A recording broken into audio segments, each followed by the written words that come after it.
Alors, on ne sait même plus comment commencer maintenant. Épisode 28. Épisode 28. Épisode 28 du podcast Les Daronnes de la spiritualité. Bonjour Elisa. Bonjour Audrey. Pas mal cette intro. On commence à être des vrais professionnels de la profession. Moi j'aime bien les intros québécoises. Salut la belle gang. Salut la commis. Salut la... Qu'est-ce qu'il y a d'autre? Salut la team. La team. Salut la team. Ouais. Bon, alors aujourd'hui... Tu vas nous raconter une expérience. Enfin, je sais pas si c'est une expérience, mais en fait, le truc qui est bête, c'est que toute la théorie, on l'a. Enfin, on l'a, entre guillemets, toute la théorie, c'est un grand mot. Mais en tout cas, on a compris un peu les grandes lignes, quoi. Les grandes lignes de la spiritualité, tu veux Ouais. dire? D'accord. T'es d'accord ou pas? Je sais pas, parfois j'ai l'impression que je ne sais rien. Mais en même temps, je crois avoir compris aussi un petit peu l'essentiel de la matière, le c'est sûr qu'on psychisme. sait rien, mais je veux dire, on a compris les grandes lignes. Qu'il y a les trois plans, par exemple, la théorie, matière, quoi. l'astral, le causal, Voilà, le principe Dieu créateur, amour, lumière, immanent, transcendant. voilà, la pensée créatrice. Exactement. Ouais, on a deux, trois... Deux, trois petites notions théoriques. C'est ça. Et là, je suis en train de continuer à lire le Placebo-c'est-vous de Joe Dispenza. Vraiment que moi, ça me passionne, cette idée que nos pensées créent notre vie. Ah oui. Mais même la vie physique, quoi. Même ta vie physique, même, voilà. Vraiment ça, je suis fascinée par ça. De dire que si t'as pas... je le dis depuis longtemps, hein, vraiment... si t'as pas la vie que tu souhaites, change tes pensées. La vie qu'on a, c'est le reflet de nos pensées. Ça, voilà, j'ai vraiment compris ça. Je le dis depuis longtemps. Mais là, comment dire? Là, il y a cette dimension d'intelligence divine Ouais. qui rentre là-dedans. J'ai pris conscience, mais c'est difficile à exprimer avec des mots parce que c'est vraiment des ressentis intérieurs et je sais même pas si de cette intelligence divine qui circule à travers toi et donc de Dieu en fait qui est en toi et qui voilà, on dit Dieu est en nous, mais ça aussi c'est un concept abstrait. Oui, parce qu'on peut l'imaginer. C'est vrai que quand on dit ça, moi j'imagine un petit...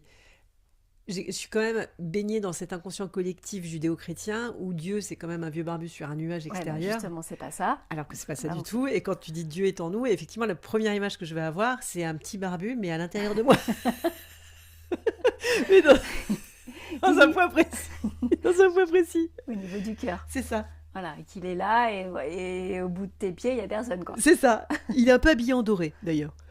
Ouais, moi, j'avais plutôt l'image un peu de, la lumière en toi, au niveau de ton cœur, et cette petite boule de lumière qui est là. Un point, quoi. Un peu cachée, quoi. Oui. En arrière de plein de trucs. Mais qui est là, quoi. Oui. Comme une espèce de trame d'observateur. C'est le maître, en plus quand on dit le maître intérieur ou le témoin silencieux, tu vois, c'est toujours un petit personnage, un petit bonhomme planqué sous la couche, la montagne énorme de pensées à la noix de la coloc hystérique. Et que bon, si tu veux bien lui laisser une petite place de temps en temps, il y a C'est un ça. petit rayon qui peut passer. C'est ça. Mais sinon, voilà, il est là, mais... Il attend. Et donc là... Effectivement. Voilà, j'ai envie de vous lire un passage de Le Placebo, c'est vous. Le Placebo, c'est vous, c'est la page 244, si vous avez le bouquin. De quelle édition? Ah, ça change. Édition Ariane. Ok. Cette intelligence permet à votre cœur de battre plus de 101 000 fois par jour et de pomper, pour ce faire, plus de 7,5 litres de sang par minute, qui circule sur une distance supérieure de 96 600 km dans chaque période de 24 heures. Donc déjà ça, moi, tous ces chiffres-là, ça me... 96 000 km par jour. Bon, bref. Je ne sais pas combien de fois ça fait le tour de la Terre. C'est énorme. Quand vous aurez fini de lire cette phrase, votre corps aura fabriqué 25 milliards de cellules. Et chacune des 70 milliards de cellules qui constituent votre corps exécute de 100 000 à 6 milliards de fonctions par seconde. Ça, c'est un truc de dingue. Je sais même pas comment ils ont réussi à obtenir ces chiffres, en fait. Aujourd'hui, vous inhalerez 2 millions de litres d'oxygène et chaque fois que vous inhalerez, cet oxygène sera distribué à chacune des cellules de votre corps en quelques secondes. Suivez-vous consciemment l'évolution de tout cela, ou se pourrait-il que quelque chose possédant un esprit largement supérieur au vôtre et une volonté bien plus grande que la vôtre le fasse à votre place?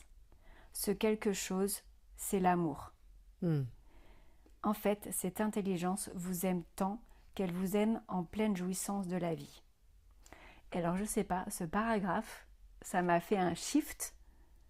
Je me dis, mais c'est hallucinant, en fait. Donc, c'est pas une toute petite lumière cachée au fond de ton cœur, c'est vraiment toute une circulation dans ton corps entier où la vie circule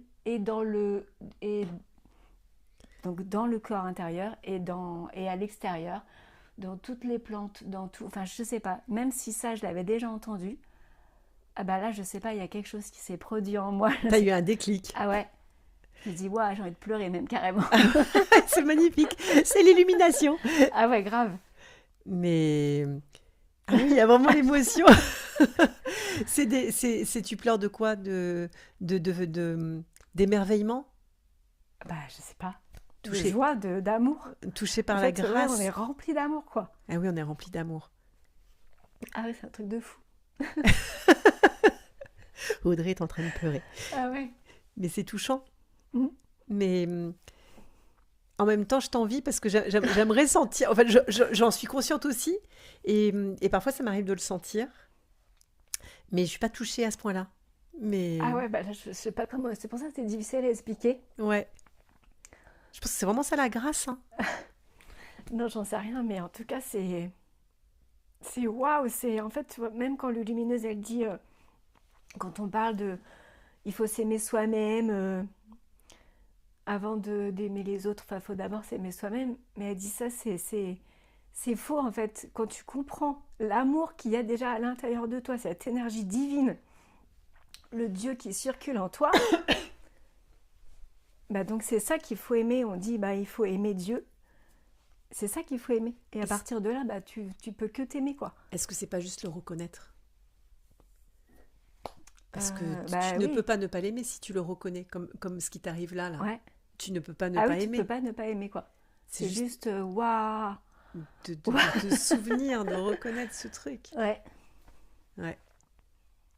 Donc voilà, et je comprends aussi, bah, tu sais, on parlait des maîtres qui ont l'air plutôt solitaires et qui ont l'air de passer des heures à méditer par jour. Mais oui, mais parce que tu as tellement envie d'être dans cet état intérieur où tu vois l'intelligence divine en toi. Bah en fait, il n'y a rien qui est important, quoi. Mais alors pourquoi on est incarné? On est incarné pour faire cette expérience, pour jouer ces rôles, ces personnages qu'on a en fait. Mais peut-être que oui, ces maîtres là, ils ont... Parce que en fait, quand tu vis uniquement dans ton personnage. À travers en tout cas ton personnage, c'est à travers un peu comme si on avait des lunettes. Donc c'est le filtre, c'est un filtre le personnage. D'ailleurs c'est ce que... c'est peut-être pas Joe Dispenza qui en parle, mais il y a des journalistes scientifiques qui racontent ça, que notre cerveau serait vraiment un filtre de ce champ de conscience divin qui nous permet de fonctionner dans l'incarnation. Parce que sinon il y a trop d'informations en fait, on ne fonctionnerait pas. Et donc ce filtre, bah, ça passe par le mental et ça passe par le personnage. Mais que c'est juste un filtre. Pourquoi on s'incarne? Bah, je sais pas, c'est une bonne question. Mais c'est la vraie question, parce que c'est quand même douloureux pour chaque être vivant et sensible de cette planète. Il y a une part de souffrance dans l'incarnation. Et là, moi, j'ai pleuré, pas pour les mêmes raisons que toi, à mon dernier cercle de voix christique où on parlait de je ne sais plus quel enseignement. Et j'ai posé la question, j'ai dit, mais pourquoi on souffre?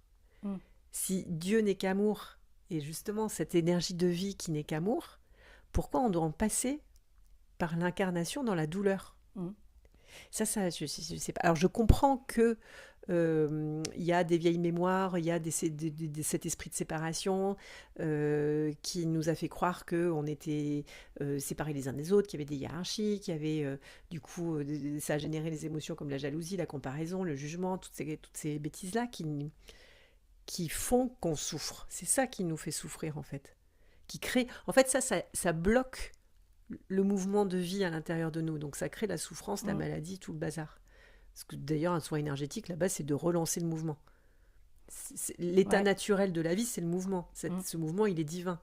Et quand tu le bloques, quand tu essayes de contrôler les choses, de te faire l'origine de toi-même, tu bloques cette vie en toi. Oui, en fait, la souffrance, c'est vraiment la séparation de ça. La séparation de Dieu. Pour moi, en fait, peut-être, là, en discutant, est-ce que la souffrance, c'est justement pas ce libre arbitre qui génère, du coup, de la séparation?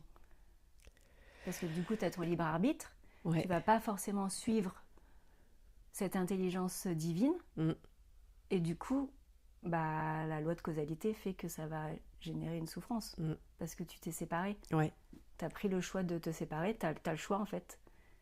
Et l'intelligence divine, l'amour est tellement puissant que tu as le choix de soit suivre cette intelligence divine, soit obéir à Dieu, soit autre chose. Et c'est là où la souffrance se crée. Et ce qui est terrible, ce que je trouve hyper triste, c'est qu'on a oublié comment ne pas basculer dans nos volontés propres. C'est presque, c'est plus spontanément. On va avoir des mécanismes et des fonctionnements qui partent d'un esprit de séparation. Beaucoup plus facilement. Beaucoup plus facilement. C'est beaucoup plus spontané que de suivre le mouvement de vie divine à l'intérieur de nous. Totalement. Et pourquoi ? Puisque c'est si naturel. Pourquoi on en est arrivé là ? C'est ça que je comprends pas. C'est ça que je trouve vraiment, vraiment triste. Parce que quand tu relis les textes de l'Ancien Testament et tout ça, quand tu repars un peu de la Genèse, parce que ça commence dans ce jardin d'Éden, ou avec Adam et Ève, enfin même si tout ça est symbolique évidemment, mais il y a eu à un moment donné le Verbe qui s'est fait chair, et cette chair, elle n'est pas restée pure très longtemps, quoi. Tout de suite, c'est parti en cacahuète, en fait, l'idée. Bah oui. Et j'enfante dans la douleur, et du coup, des mémoires dans les utérus des mères qui se transmettent d'enfant en enfant, de génération en génération, et c'est le bordel. Mais pourquoi ? Pourquoi ? Bah ça, en fait, il n'y a pas de réponse, quoi. Bah ouais. Bah, c'est ça qui m'a répondu, et ça m'a énervé. Il me dit, bah c'est le mystère avec un M majuscule. Bah oui. Bah oui, mais... En fait, c'est là où il faut garder la foi dans l'ignorance. Ouais, quoi. c'est ça.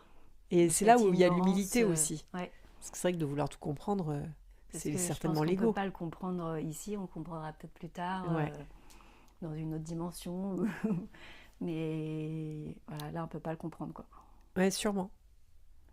Sûrement, je suis d'accord avec toi. Donc voilà, et qu'est-ce que je voulais dire Ouais, donc pour finir avec ce bouquin aussi, à la fin, il y a des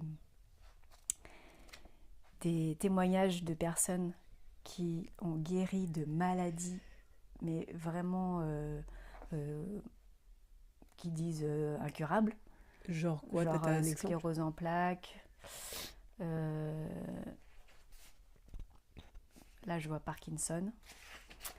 Il y en a une qui a été, je sais plus, enfin bon, bref, des maladies vraiment où la médecine te dit en tout cas... on te dit que ça va pas guérir, quoi. Ouais. Et donc, tu as des témoignages de gens qui ont suivi le protocole de Joe Dispenza avec des méditations. Donc vraiment, pour moi, là, je me rends compte, on a déjà parlé, on fait le défi depuis le début du mois d'avril, donc ça fait que 21 jours, 10 minutes par jour, le minimum. Ouais. Mais je me rends compte à quel point la méditation, c'est la clé. Ah oui. C'est la clé de se reconnecter à son intérieur. Et je me vois trop, je sais pas si je imaginais une méditation un peu où tu vas, je l'avais déjà fait ça, où tu remercies tes petites cellules. Ah oui, mais il y en a une magnifique. D'ailleurs, on peut la mettre en lien. C'est le dialogue avec les cellules de Guy Corneau, Mhm. qu'il avait mis au point avec un guérisseur, je crois, ou son maître spirituel. C'était un monsieur qui avait eu un cancer. C'était un psychologue québécois. Et il avait guéri de ce cancer. Et donc, ils ont créé cette méditation ensemble. Et je l'adore. Elle est trop, trop belle. Ah ouais. Bah voilà, je trouve que ça, faire ça régulièrement, d'aller remercier toutes ces petites cellules Ouais. qui sont au travail à chaque seconde, et on voit qu'elles font un sacré boulot avec tous les Ouais. chiffres que j'ai donnés avant, parce que ça, on le fait jamais en fait. La reconnaissance et la gratitude de ça, voilà, ça fonctionne. Mm. Euh, Et d'ailleurs, on dit qu'une cellule malade, c'est une cellule qui a oublié qui elle était. Trop beau. Mm. Bah, rappeler à la cellule qui elle est. Ouais. Et de voir du coup ces personnes, donc tu as des témoignages, voilà, elles ont pratiqué pendant, évidemment ça ne se fait pas du jour au lendemain parce que ça part vraiment du principe que ce sont tes pensées qui ont créé ta maladie. Donc ça des fois c'est pas facile à entendre pour tout le monde. Mm. Et donc à partir du moment où si ce sont tes pensées qui ont créé ta maladie, tes pensées peuvent et aussi créer ta guérison. Oui. Et ta maladie, elle n'a pas été créée du jour au lendemain, ça a mis plusieurs années. Mm. Donc ta guérison va prendre aussi plusieurs semaines ou mois à se mettre en place. Mais ça fonctionne. Et là, tu as des gens donc, où ils font ça et ils vont après retournent chez le médecin et il n'y a plus de traces de sclérose en plaques. C'est ouf.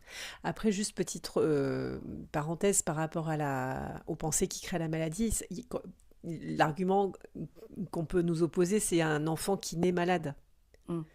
C'est un être innocent, il n'a pas encore pourri ses cellules avec son mental. Donc il y a aussi d'autres... c'est pas que ça, la cause de la maladie. Je pense qu'il y a d'autres... Après, pour moi, les personnes qui arrivent déjà malades, c'est aussi des causes d'anciennes vies, de mémoire, de choses que tu reviens travailler, quoi. Je pense qu'il y a ça, et je pense qu'il y a aussi des âmes qui font le choix pour faire travailler l'âme de leurs parents, oui, aussi. de s'incarner avec telle pathologie au service de l'évolution de l'âme d'un des parents ou des deux parents. Tout à fait. Ouais. Mais c'est un tout, quoi. Ouais, c'est ça. Là aussi, on peut pas expliquer. Il y a des choses qu'on peut pas comprendre et voilà. Mais on a bien ça en tête quand même. Mais après, oui, quand tu es adulte et que tu tombes malade, effectivement, il y a... Et ça, je trouve ça, c'est comme l'histoire que tu racontes aussi souvent de œuf poché. Ça me semble l'œuf poché. Facabrine poché. Bon, Facabrine poché que j'adore. Ah bah oui, lui, il a ce lama tibétain qui a... Alors là, en méditation tibétaine, c'est une pratique qui s'appelle le tonglen. Et c'est vraiment le contrôle des souffles vitaux par la méditation. Et lui, il t'explique, donc évidemment, comme j'ai un problème à l'oreille interne et que j'ai une tumeur bénigne qui s'est développée dedans, je me suis intéressée à tout ça aussi pour tenter de me guérir. Évidemment, je ne suis jamais allée au bout. Et en tout cas, pas pour le moment. Donc l'inconfort ne doit pas être suffisant, tu vois, pour... voilà. Et donc cette technique de méditation, c'est une technique en 9 étapes. Donc moi, j'ai fait juste un stage de 4 jours pour faire l'étape 1 à 2. Tu as un nombre d'heures à respecter pour passer à l'étape suivante. Et en fait, ce que tu comprends, c'est qu'il ne fait pas ça juste pour faire un truc hiérarchique et pyramidal. Il fait ça parce que si tu n'as pas pratiqué suffisamment et que tu commences à t'amuser à diriger tes souffles vitaux, tu peux te faire mal. Si tu ne te concentres pas comme il faut. C'est tellement puissant, quoi. Tellement puissant. Et donc... on ne se rend pas compte à quel point on est... super pouvoir, on a des super pouvoirs. Ah, on a des super pouvoirs. Bon, lui, il a médité 14 heures par jour pendant 2 ans pour reconstruire une jambe morte, une jambe gangrénée. Ça, voilà. La gangrène, quoi. La cellule, elle est morte, elle est dead. Le membre, il est noir. Bah oui. Et c'est revenu à la vie. Il l'a reconstruit. Donc voilà. Donc, pour moi, la méditation, c'est la base. 10 minutes par jour, c'est vraiment le minimum. Oui. Mais je me rends compte de plus en plus. Ouais. C'est genre, t'as pris ta douche, quoi. Ouais. C'est... et la gratitude envers tout ce qui nous anime, quoi. Ah ouais. Juste le matin quand tu te réveilles, le soir quand tu te couches, de dire merci à ce corps qui fonctionne du mieux qu'il peut, même s'il ne fonctionne pas parfaitement, même s'il y a des douleurs, même s'il y a de l'inconfort. Et tu comprends aussi à quel point Enfin, tu comprends à quel point tu es puissant et à quel point on veut surtout pas que tu t'en rendes compte. Ah oui. Avec la bouffe malsaine, les séries, la musique, enfin tout ce qui se passe dans ta vie, ces rythmes qu'on t'impose à travailler 8-10 heures par jour. Enfin,